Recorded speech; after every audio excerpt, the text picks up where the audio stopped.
All right, Alexander, let's talk about the Gaza ceasefire and the announcement yesterday that there is a ceasefire in place, though we do have Netanyahu starting to say that Hamas is starting to back out of the ceasefire or something like that. I don't know exactly what Netanyahu is trying to get to, but let's just assume that the ceasefire has been wrapped up.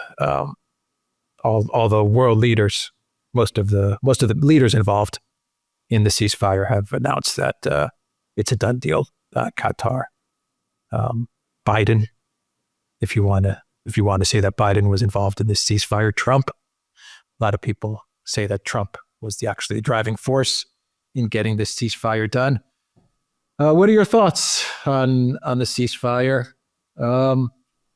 Trump was behind it. I think that's pretty obvious now, even though Biden is taking credit or trying to take credit for it.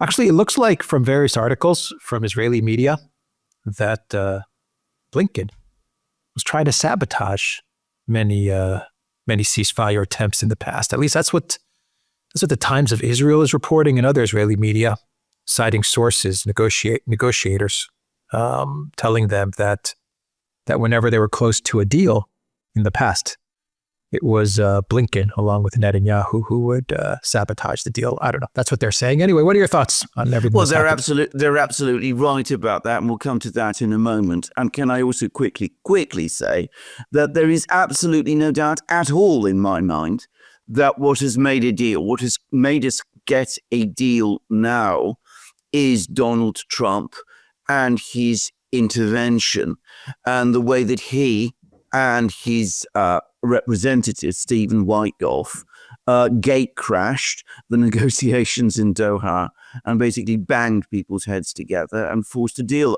to come out of it. But before I just deal with that, I do want to say something about the fact that there is this delay in Israel at the moment. And the reason there is this delay, I think, is not because Netanyahu really believes that Hamas is trying to renege on a deal, because from Hamas's point of view, this is as good a deal as they're likely to get, and I think they know that. And I think they also know perfectly well that it would be very dangerous for them to backtrack on a deal now when all of their big backers, the Arab states and the Russians and the Chinese and all those people, but also, of course, Donald Trump, who's basically created it and who has warned them that they'll have a hell of a price to pay if they don't honor this deal. I think it's most unlikely that Hamas is the other people who are creating problems. The reason I think this has happened, and I think it's not difficult to understand, is that there are people within Netanyahu's coalition, people like Sabotage and Ben Gvir and people like that, who are very, very unhappy with this deal indeed. And I think that for that reason, Netanyahu is reluctant for the moment to put it to the Israeli cabinet, because he's afraid that though the cabinet probably will endorse it, that there's a majority of ministers who will back it, Sabotage and Ben Gvir might walk out, and that could bring about the fall of his government. So I think this has to be understood within Israeli politics. Now, this is a big topic. We can come back to it later, probably not in this program, but let's focus instead on what happened. There is absolutely no doubt about the fact that Trump secured this deal. We've had negotiations which have been going on in some form or other for about a year now. We've had an agreement that was basically sorted out in draft back in May. Biden is pretending that it was he who basically got all the various parts of the agreement sorted out in May. But the reality is, as anybody who's followed these negotiations closely, which we have done, that the people who basically ironed out all the details, got Hamas to agree, put a proposal to the Israelis and the Americans, which the Americans said they would agree to, and which the Israelis at one point said that they would agree to. The people who hammered out the details were the Arab states, Egypt and the UAE, first and foremost. The reason we have not had a deal is that the Biden administration has been conducting an completely ineffective, in fact, misguided foreign policy in the Middle East. On the one hand, we had Joe Biden himself going to Israel in October 2023, shortly after the Hamas attack, and as we reported at the time, handing out blank checks, which is an absolute disaster. It induced the Israelis to start this huge military operation in Gaza without any clear idea of how it should be called off. And we've had hardliners, both in Israel and within the administration itself, who wanted to press on with this war, even though they've never really explained how they expected to win it in Gaza, press on with this war because obviously they saw it as a pathway ultimately to their strike against Iran, which is what they were also working towards. We've had people like Blinken, who was clearly a hardliner, who went repeatedly to the Middle East. We pointed out in program after program that whenever Blinken went to the Middle East, no progress was ever made on anything. In fact, things always went backwards. And I think what the Israeli media are telling us about Blinken being a spoiler rather than a mover forward in the negotiations almost certainly is true. And what then happened was that in November, Trump won the election, completely changed the whole political geometry. We now know that he rejected in November proposals from the Israelis and the neocons in Washington for a strike against Iran in the early part of this year.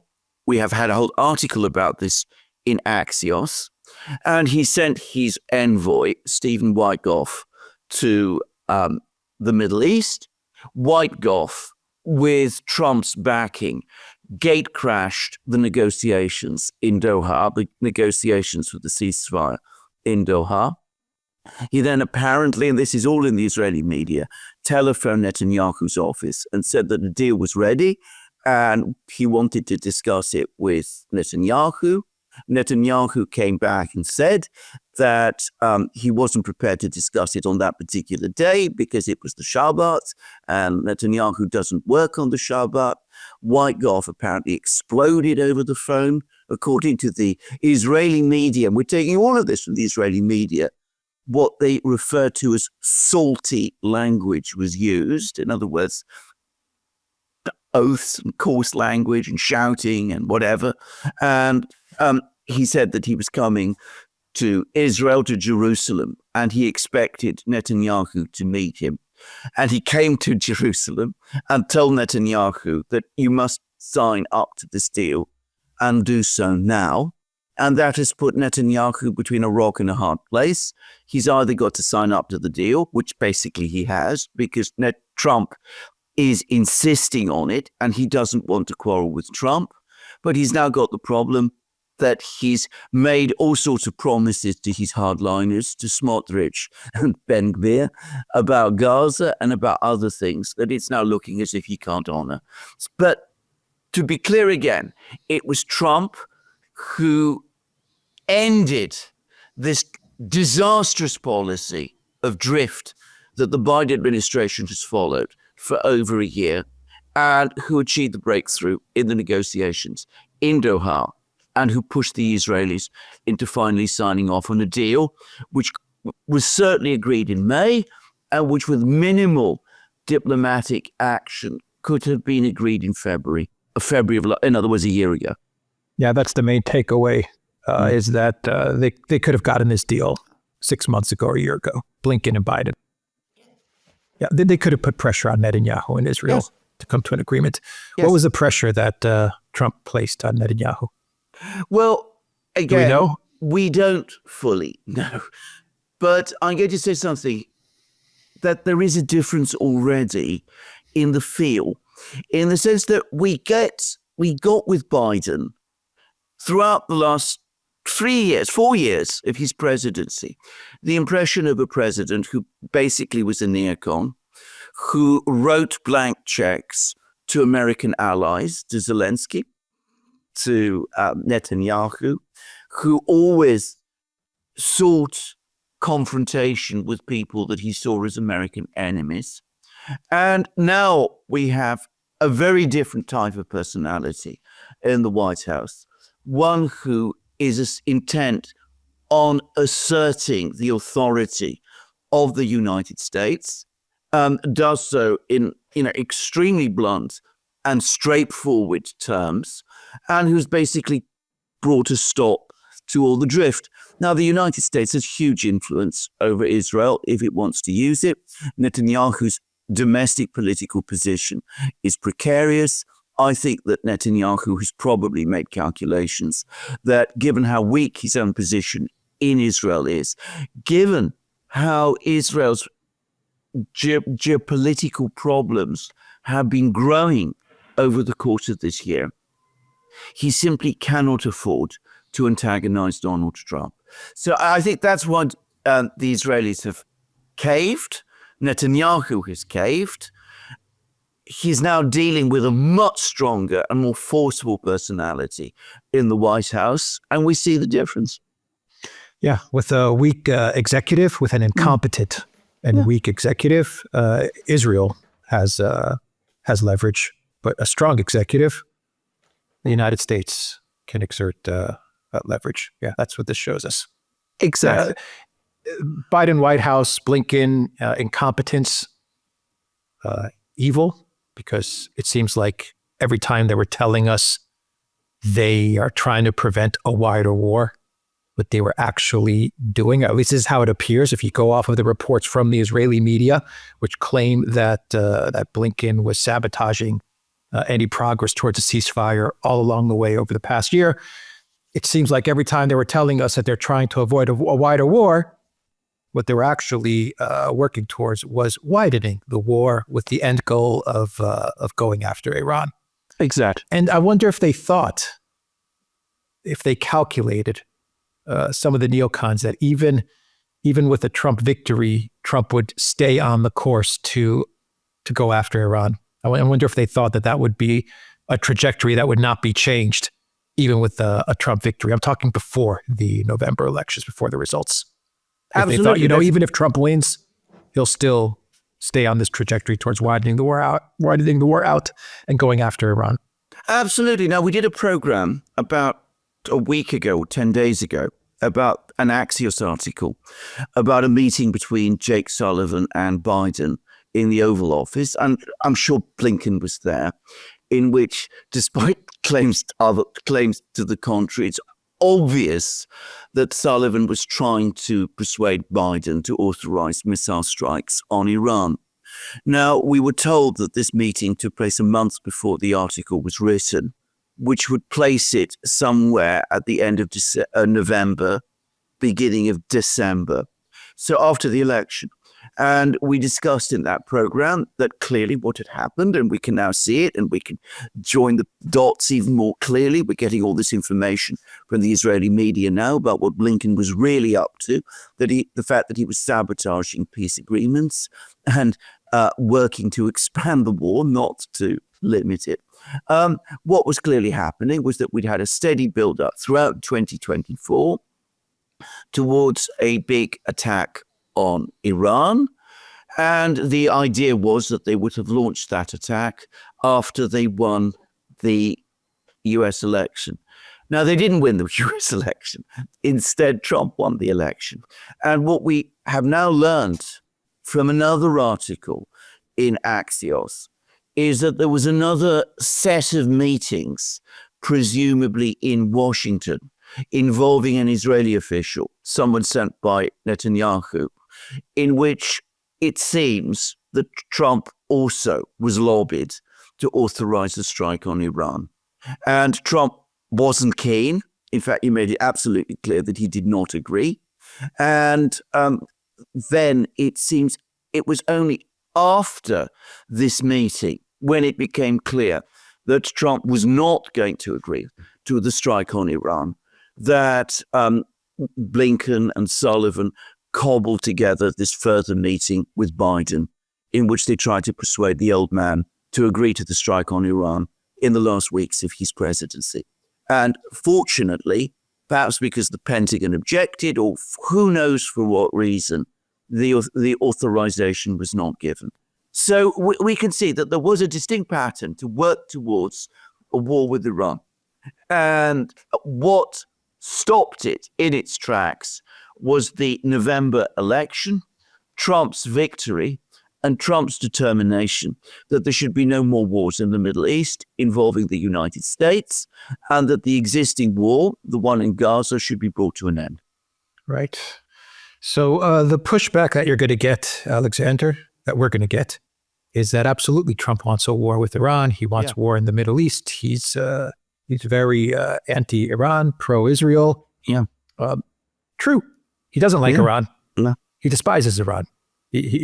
Trump, as most of the U.S. political class, would absolutely welcome a regime change in Iran. I'm not saying a war, but they would absolutely 100% welcome a regime change in Iran. Trump is not a fan of Iran. He's not a fan of Hezbollah, not a fan of Hamas. He despises all of these organizations. But he doesn't, at least in this term, let's call it Trump's second term, where he has a lot of issues that he needs to deal with in the U.S., it seems that he doesn't want a war, a military war, an economic pressure. I forgot what was the term that he's calling it against Iran. Maximum pressure. Maximum economic pressure. Okay. But I'm talking about a military conflict. It's clear that he doesn't want that in this upcoming term. He wants to focus on the U.S. This is my perception of it. He wants to focus on the U.S. There's a lot of work that he needs to do. I mean, it's a lot of work. This is a huge undertaking, what he's planning to do in the United States. And the last thing that he needs is instability in the Middle East, a hot war in the Middle East. It doesn't mean that he's not going to go after Iran. His administration is not going to pressure Iran in other ways. What are your thoughts on that? You are absolutely right. In fact, you've put your finger on it. The thing people need to understand is that you can be strongly anti-Iran. Trump loathes the regime in Iran. He absolutely detests it. He's made that absolutely clear. You can be strongly hostile to Iran. You can be strongly hostile to Hamas, which Trump absolutely is. You can loathe Hezbollah as well and still be opposed to wars in the Middle East. The one does not exclude the other.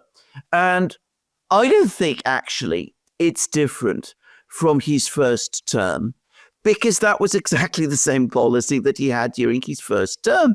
He avoided wars in the Middle East at that time. In fact, he was constantly trying and was being prevented from closing them down. He wanted to pull US troops out of Syria.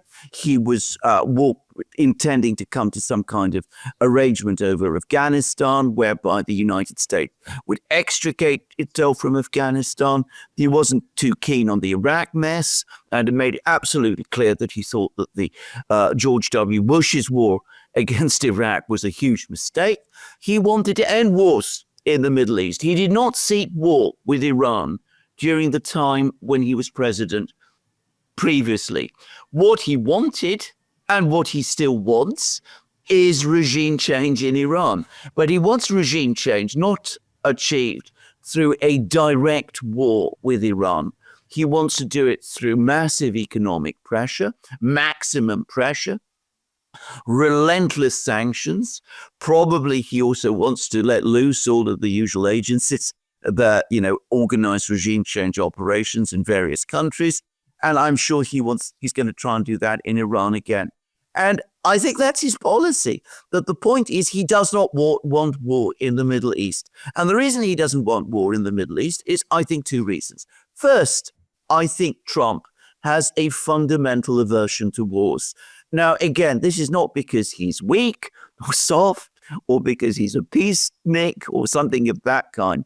It's because he sees wars as a losing proposition for the United States, one which involve incredibly reckless gambles, which in the Middle East consistently fail to pay off.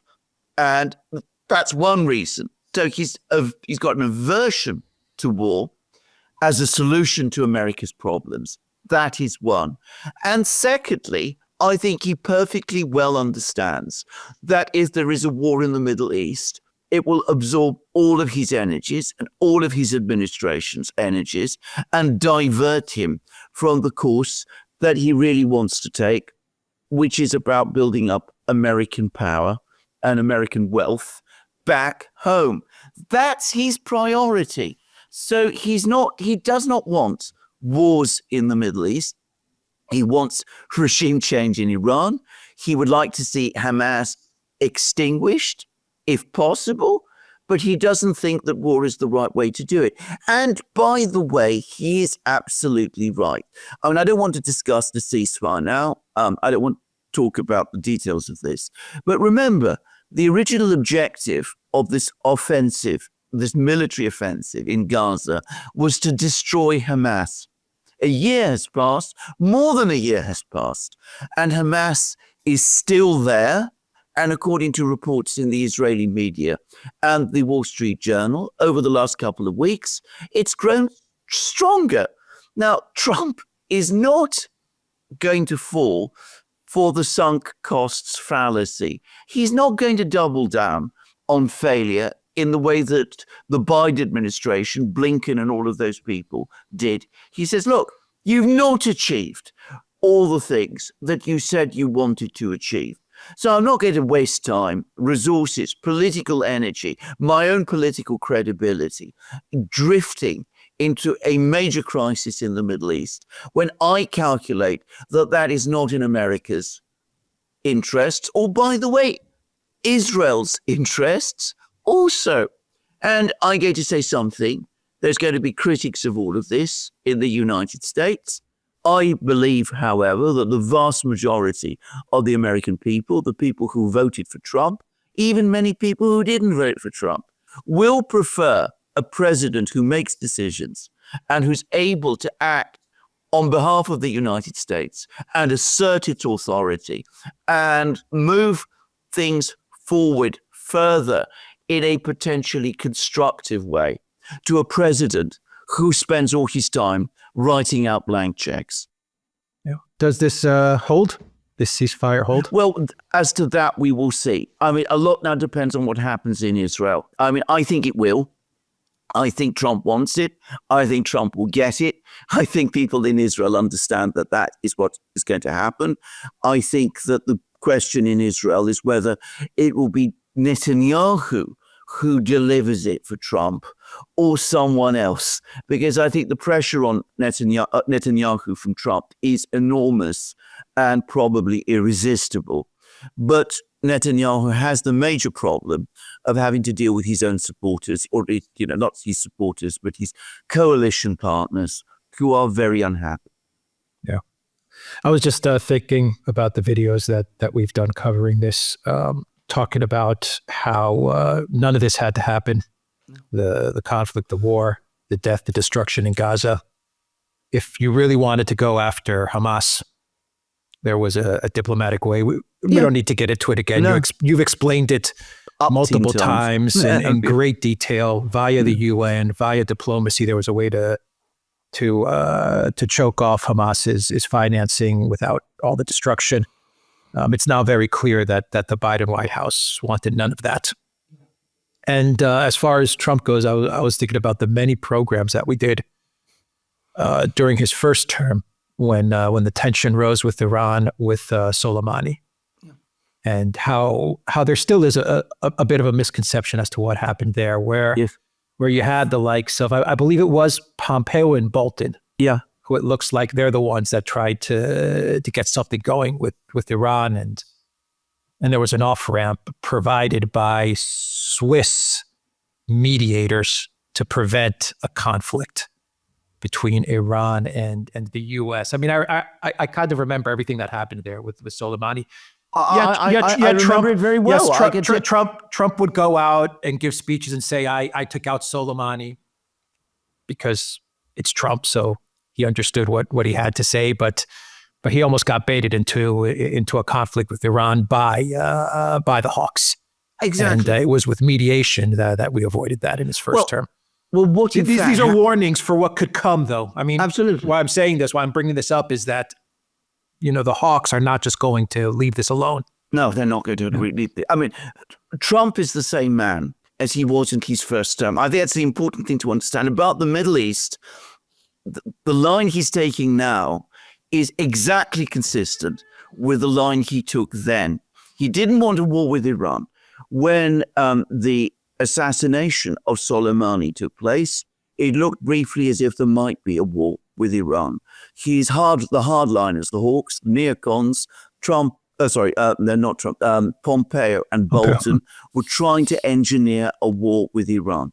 Trump stepped in. He pushed Pompeo and Bolton aside. He took personal charge of the diplomacy. He worked through the Swiss, and he was able to arrange an off-ramp with the Iranians. He did not want a war then. He does not want a war now. That doesn't mean he likes the Iranians, doesn't mean he likes Hamas. It doesn't mean that he's selling out Israel or any of these things, which is what his critics, some of his hardline critics and the neocon critics in the United States are going to say. It's just that he doesn't like wars. He doesn't like wars altogether because he thinks that nearly always they are a losing proposition for the United States. And he specifically doesn't want wars in the Middle East, which he sees as a huge distraction from all the many things he wants to do. Yeah. All right. Anything else to add on this agreement before we wrap things up? Well, as I said, we'll see what happens in Israel. I mean, what happens in Israel now is obviously going to be critically important. But I'm going to simply say this to anybody who's listening in Israel. It is very, very much in Israel's interest to get this agreement done. They did not achieve the maximalist objectives that Netanyahu and the Biden administration, by the way, Blinken and co, all promised back in October 2023. But they should never have started this military conflict in Gaza in the first place. All the military people, or the really, military people who are really familiar with Gaza, warned against it. All that's happened since then has not worked for Israel. Going back to a process, a diplomatic process, works fully in Israel's interests, and getting a ceasefire is the first step. Yeah. All right. We will end the video there. The Duran.locals.com. We are on Rumble, Odyssey, BitChute, Telegram, Rockfin, and X. And go to the Duran shop, pick up some merch like what we are wearing in this video update. The link to the Duran shop is in the description box down below. Take care.